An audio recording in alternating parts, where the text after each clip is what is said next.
Hi friends, welcome to సభ్య kitchen. ఈరోజు మనం వంకాయ పచ్చిరొయ్యల కూర తయారు చేసుకుందాం.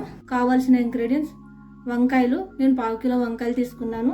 కావాల్సిన 4 ఉల్లిపాయలు, 3 పచ్చిమిర్చి, పసుపు, కారం, ఉప్పు, పచ్చిరొయ్యలు, కడిగి శుభ్రం చేసుకున్న పచ్చిరొయ్యలు, మసాలా, నూనె. ఇప్పుడు మనం ముందుగా స్టవ్ ఆన్ చేసుకుని పెట్టుకుని ఉప్పు, పచ్చిరొయ్యలు,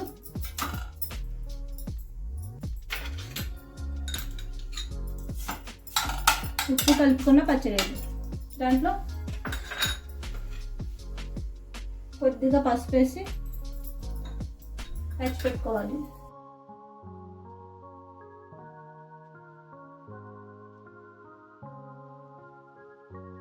చూడండి ఫ్రెండ్స్, పచ్చిరొయ్యలు ఉప్పు పసుపు వేసి ఉడకబెడితే ఇలా అయింది. ఎంత బాగున్నాయి చూడండి. మనం వేడెక్కాక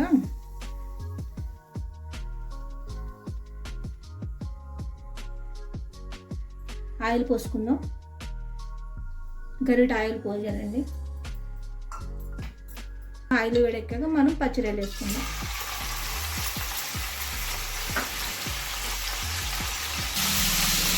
పచ్చిరొయ్యలు బ్రౌన్ కలర్లో బాగా ఫ్రై అవ్వాలి. అప్పుడు కూర బాగా టేస్ట్ వస్తుంది. నీసు వాసన ఉండదు. పచ్చిరొయ్యలు వేపడంలోనే మన కూర టేస్ట్ బాగా వేస్తారు.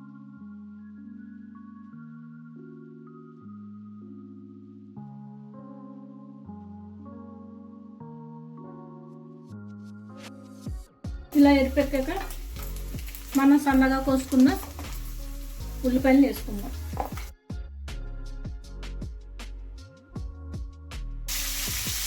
పచ్చిమిర్చి వేసుకుందాం.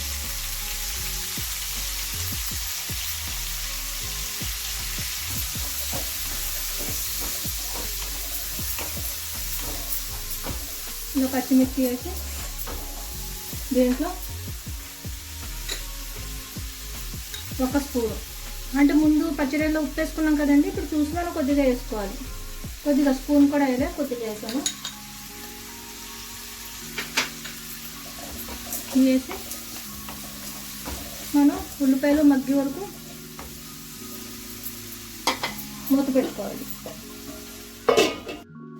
మూత తీసి 2 నిమిషాల తర్వాత మూత తీసి ఉల్లిపాయలు ఎరిపెక్కాక మనం అల్లం వెల్లుల్లి పేస్ట్ వేసుకుందాం. కొద్దిగా అల్లం వెల్లుల్లి పేస్ట్,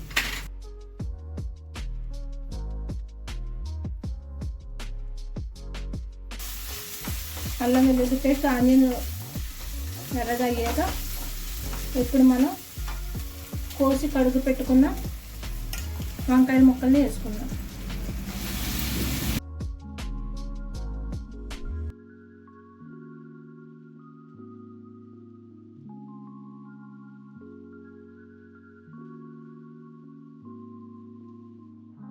ఇప్పుడు మనం 1 నిమిషం మూత పెట్టుకుందాం. 1 నిమిషం తర్వాత మూత తీసి కలుపుకుంటే వంకాయలు మగ్గిపోయినాయి. ఇప్పుడు మనం 1 స్పూన్ పసుపు, 1 స్పూను కారం వేసి కలుపుకుందాం. దాని తర్వాత గరం మసాలా వేసుకుందాం. 1/2 స్పూన్,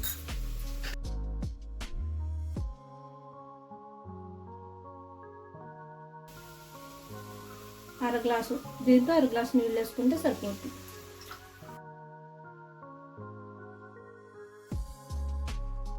దీంట్లో ఒక 5 నిమిషాలు మగ్గబెట్టుకోవాలి. కూర అయిపోద్ది 5 నిమిషాల తర్వాత.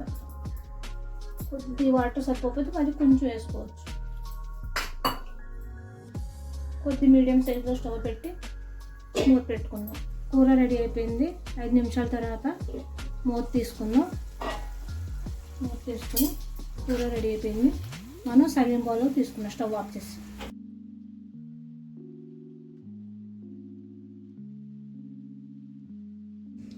ఫ్రాన్స్ వంకాయ కర్రీ రెడీ అయిపోయింది. షేర్ చేయండి, లైక్ చేయండి, సబ్స్క్రైబ్ చేయండి.